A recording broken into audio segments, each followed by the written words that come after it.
Since the emergence of the oil industry in the mid-19th century, the energy source has offered a bountiful supply of power.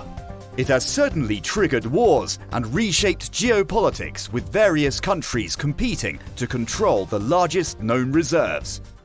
Oil has been used as fuel for transport to generate electricity that lights homes and run factories and machines. It is used as a raw material for fertilizer and an ingredient to make plastic, cosmetics, and even medicine. In fact, our lives would be very different without it. Oh, hello and welcome to another edition of Bazaar, the program dedicated to exploring markets of various Iranian industries and how they connect us all nationally and internationally. Today, we will explore Iran's thriving oil industry. We will take a look at how the country's oil market is faring both domestically and overseas, and we will uncover its contributions to the national economy. Let's take a walk through today's Bazaar.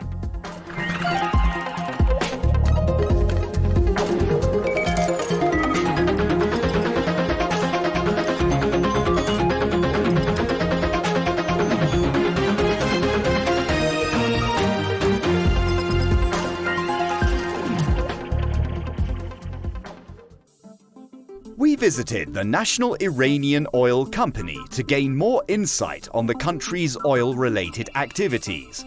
It was first established in 1941 and is one of the large contenders among global oil firms. It is responsible for organizing and policy-making activities in the industry and works closely with Iran's Ministry of Oil. Some of its activities include research and development, exploration, drilling, and productions. Also, it is one of the largest oil and gas exporters in the country.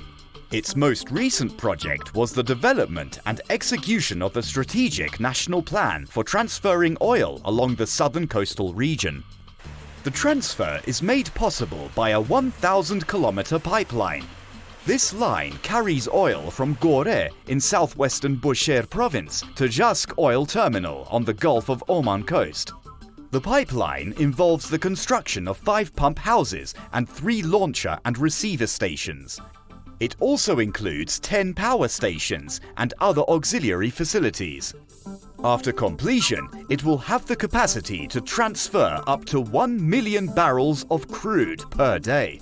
تو فقط بحث تنباخونه‌ها خط و تنباخونه‌های ما و پست‌های برق ما در محل سایت بیش از در پیک کاریم 15,000 نفر به صورت مستقیم مشغول به کار شدن که این عدد رو وقتی با کارخانه‌هایی که در حالت رکود یا عدم تولید بودند یا با ظرفیت بسیار پایین و نفرات بسیار پایین در حال کار بودند اضافه می‌کنیم، خب این میشه یک عدد بسیار بزرگ به بیش از 25,000 نفر و حدود 30,000 نفر میرسه. این موضوع که ایجاد شغل کرد، باعث رونق اقتصادی در کارخانه‌های بزرگی از این مملکت مثل فولاد اکسین که یه نماد واقعاً توسعه ساخت فولاد تو ایران شد، لوله سازی اهواز، لوله سازی ماهشهر، لوله سازی صفا.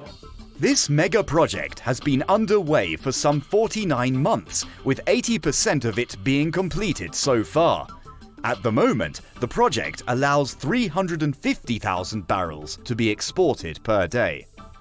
و همین علت اولین قراردادهایی که در این شرکت در خصوص این طرح منعقد شد سال فکر کنم 95 قراردادهای خرید لوله بوده که ورقش رو رفتن با شرکت‌های خارجی کره‌ای و چینی قرارداد بستن سال 95 و اوایل 96 و انتظار بود که ورق رو به ما تحویل بدهن. ولی خب 1-2 سال سازندگان چینی و کره‌ای امتناع کردن و تعهدشون رو عمل نکردن. به ناچار هیچ لوله‌ای نداشتیم و هیچ چشم‌انداز روشنی هم نسبت به اینکه لوله کی داشته باشیم باز نداشتیم. شاخه جدیدی باز کردیم به نام تمرکز بر امکان ساخت این ورق‌ها در داخل کشور که یک گروهی شکل گرفت از مهندسین متالورژی و تحت نظر بازرسی فنی این شرکت و اینا مستقر شدن در حلقه‌های مختلف زنجیره تولید، یعنی فولاد مبارکه اصفهان برای تولید تختال، فولاد اکسین برای به عنوان تنها سازنده ورق عریض کشور و لوله سازها که خب اونجا مشکل اون کمتر بود. نهایتاً در اوایل تابستان 98 ما نسبت به اینکه میتونیم لوله رو داخلی تامین کنیم به نقطه اطمینان رسیدیم. The pipeline project was completed in 2 years, which is just a fraction of the time it normally takes for such developments. Very impressive. Also, around $2 billion were invested in the project. You might like to know that over 90% of the pipeline development was carried out by Iranian contractors and engineers. In addition to that, all the piping material and equipment was supplied by domestic industries.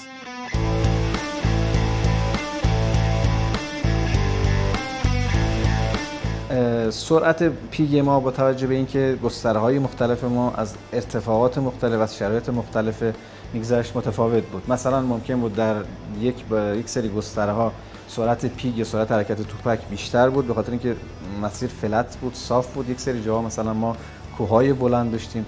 بالاترین قله ما بین شهر جهرم و بین شهر خنج و کرده بود، نزدیک به 780 متر از سطح دریا بود که واقعا رد کردن کوههای صعب العبور کار خیلی سختی بود. ما چالش‌های فنی زیادی رو داشتیم در طی توپکدانی و فرآیند راه‌اندازی که به لطف خدای مهربان به تک تک این مشکلات و مسائل فائق اومدیم و تونستیم نفت رو با موفقیت در 28 تیر 1400 به ترمینال پایانی و بعد از اون هم انتقال بدیم به کشتی نفتکش 100,000 تنی که آماده بارگیری. Jask port itself was developed to be able to support high levels of oil transport. Developments included light and heavy crude oil storage tanks that transfer oil to seabed pipelines and moorings.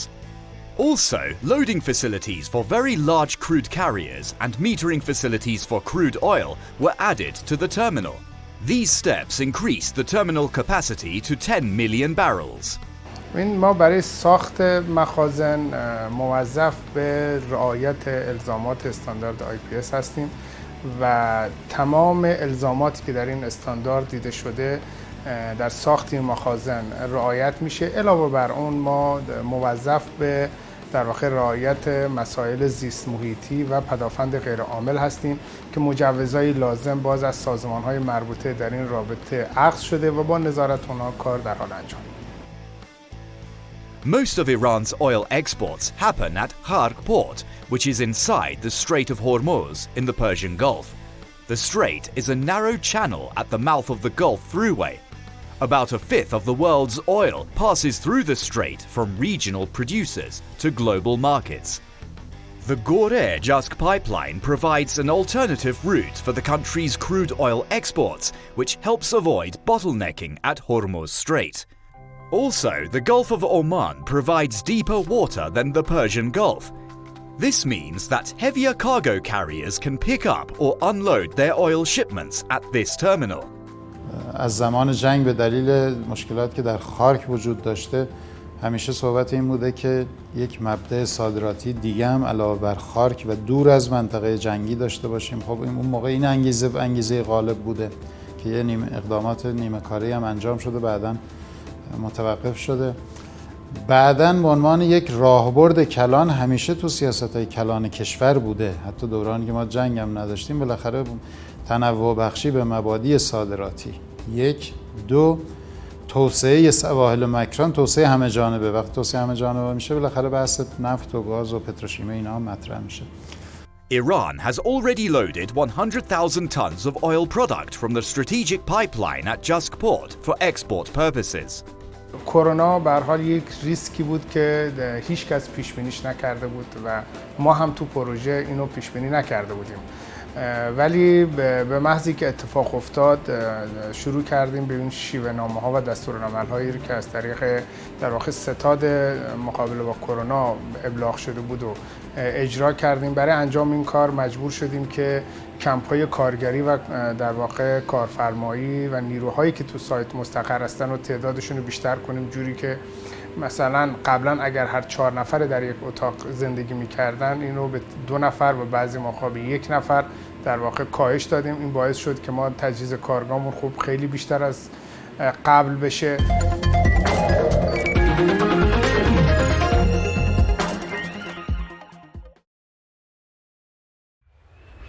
Well, Iran certainly has rich oil reserves and is one of the founding members of the Organization of Petroleum Exporting Countries, otherwise known as OPEC.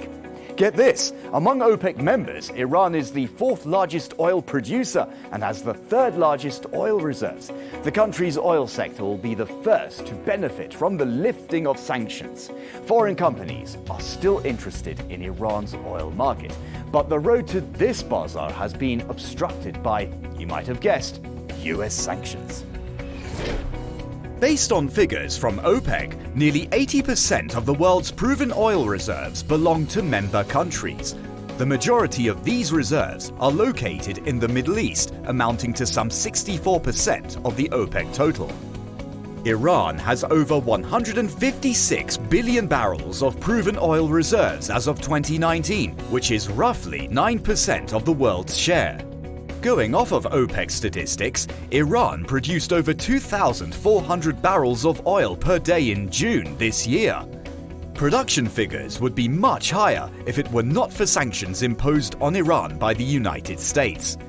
Iran's oil industry has faced heavy sanctions since former US President Donald Trump withdrew from the nuclear deal in 2018. Tehran and Washington have been in indirect talks in Vienna since early April to revive the deal. Based on the Ministry of Oil, the average daily production of oil before the reimposed sanctions was over 3 million barrels per day. The government has plans to surpass the pre-sanctions production levels to over 4 million barrels per day. That's of course under the stipulation that the sanctions against oil companies and exports are lifted. Well, as you may be aware, Iran's oil industry is a major engine behind the country's economic growth. Oil exports generate millions in foreign revenue, but the country also uses this valuable resource in other industries to make various products. Petroleum and petrochemical products, such as plastics, are also derived from oil and natural gas, and Iran makes a large amount of both. Based on figures from the National Petrochemical Company, revenues in the petrochemical industry will top $20 billion this year. That's the highest recorded revenues in this industry so far. Currently, dozens of petrochemical projects are being developed, and 6 of them will come online next year. The projects are estimated to increase Iran's total petrochemical production to around 137 million tons. The increased productions are projected to generate an income of $37 billion in the next 4 years. That's according to the National Petrochemical Company. Okay, I shall step aside for several minutes because my good friend and colleague is out there on standby to show you all something new. Take it away. COVID-19, a sharp rise in daily cases, new variants. I, for one, have lost the count of the number of times I hear these words in a day. Now, thanks to COVID-19 vaccines, more and more people are getting protected against the disease. However, in search of an alternative treatment for the virus, Sarah and I visited a technology hub located in the northeast of the capital, Tehran. It's called Pardis Technology Park, and it's home to a large number of SMEs and startups. Sarah knows a pharmaceutical company here that produces the first Iranian anti-COVID-19 drug. But we struggled a bit to find it. The park is huge and there are a lot of companies here. And Sarah's ability to read maps is... never mind. Come on, let's go. What are we waiting for? Are we supposed to find a treatment for COVID-19? Hold on a second. I'm just looking for the address.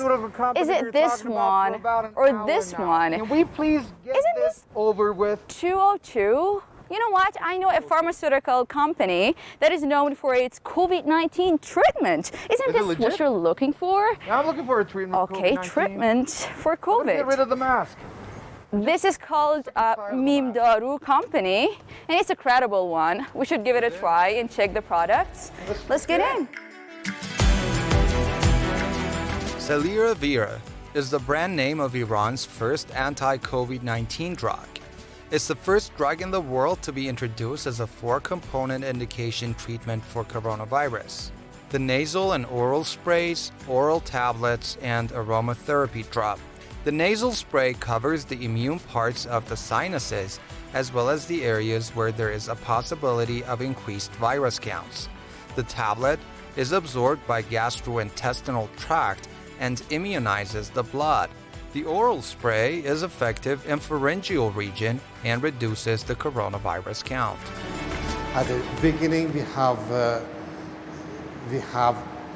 accumulated a very rich archive of the experience of researchers for the last 6 decades, and it may be very surprising that the number of the citation in Google database was 337,000.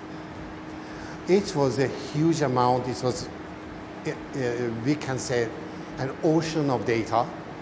We started with that, and we arranged that by data mining. We worked on those huge number of knowledge existing with respect to SARS, MERS, COVID-2, and some others. Finally, we reached to 737 papers, reports, and monographs.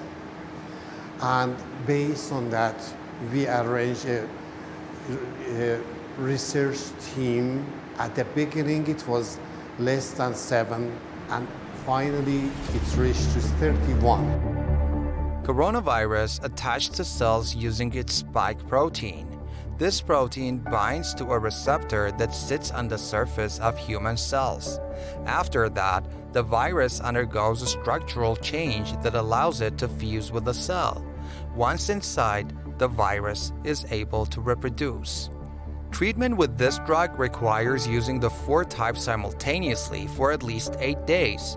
And by using only one type, one will not get the optimal result. According to the results of a clinical trial on Celera Vera, by using the drug, the treatment duration will be reduced to half and there will be no need for hospitalization. Something we have done in the highest level of technology and science and technology in the world.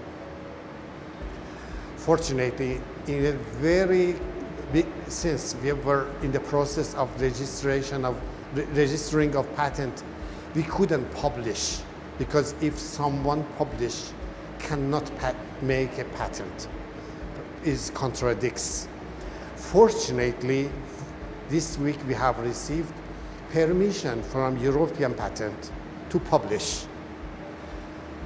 Fortunately, it will be published. The clinical trial has remarkable advantage. Those who used Celera Vera in Imam Khomeini Hospital Complex under the supervision of Tehran Medical School University, Medical Science University. None of the patients were hospitalized. Patients became treated 5 days comparing to the control group. No people died. We've had enough of theory. Let's put on our gowns and get into the practical side of things. Here we go. Yep. Did you realize that every time we go somewhere, we have to stick to all these health protocols? I'm really tired of that. Like, you know, the head cover, the gown. I like my gown. Yeah, it's cool. Although I don't like this cover. Yeah, even though you're bald, you really don't need this. To be honest. Sarah, we are here to do.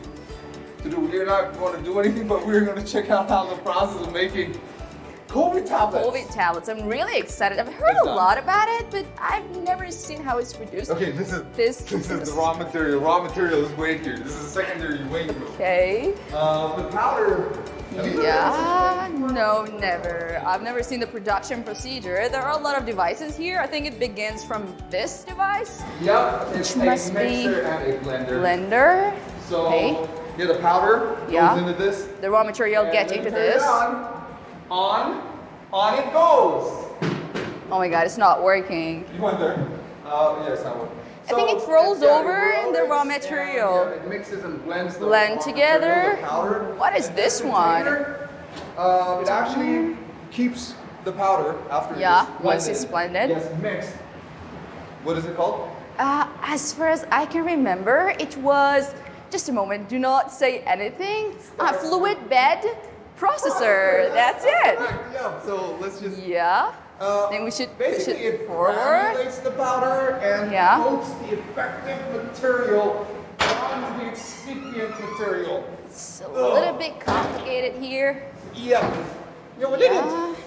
Think Maybe you should push a little bit on that side. Oh, yeah. Okay. done. So, tell us.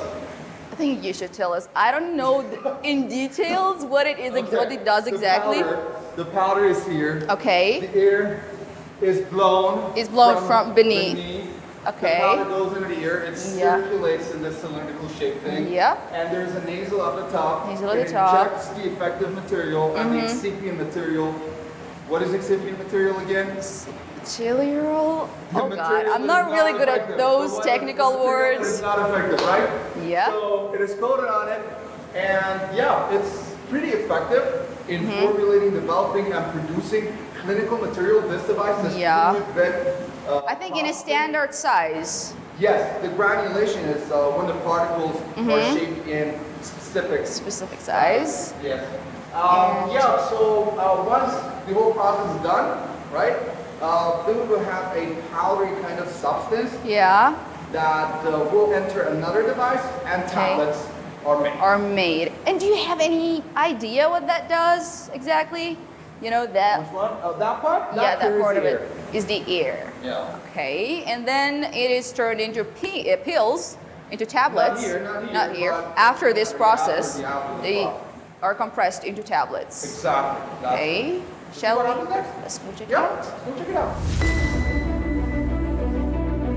Mimdaru produces other drugs too. For instance, curative drugs for migraine and allergies. However, since the pandemic hit, the company has put most of its focus on COVID-related drugs. Celera Vera is not only curative, but it is also preventive. Taking Celera Vera tablets every day and using nasal and oral sprays at the same time can reduce the risk of contracting the virus. Sprays can physically target and inactivate the virus before it enters human cells. Researchers at a company recommend that nasal and oral sprays be used before and after going to high-risk areas such as crowded centers or public transportation systems. All that said, if required by local law, mask wearing and social distancing protocols should still be observed to reduce the risks of getting infected. What follows is merely a fun conversation I've had with Sarah, and I was trying to add a little bit of drama to our feature program.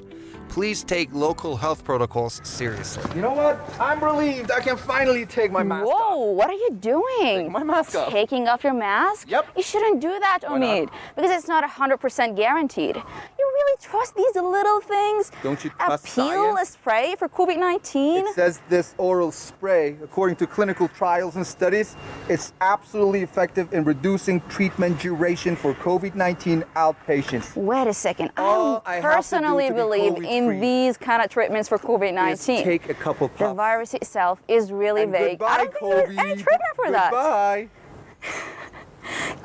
You're really naive. You believe now you're protected with that just, spray, your little spray. It's going to I protect trust you? science. You trust science? Yes, this is both preventive But and curative. It doesn't mean that you have to take off your mask.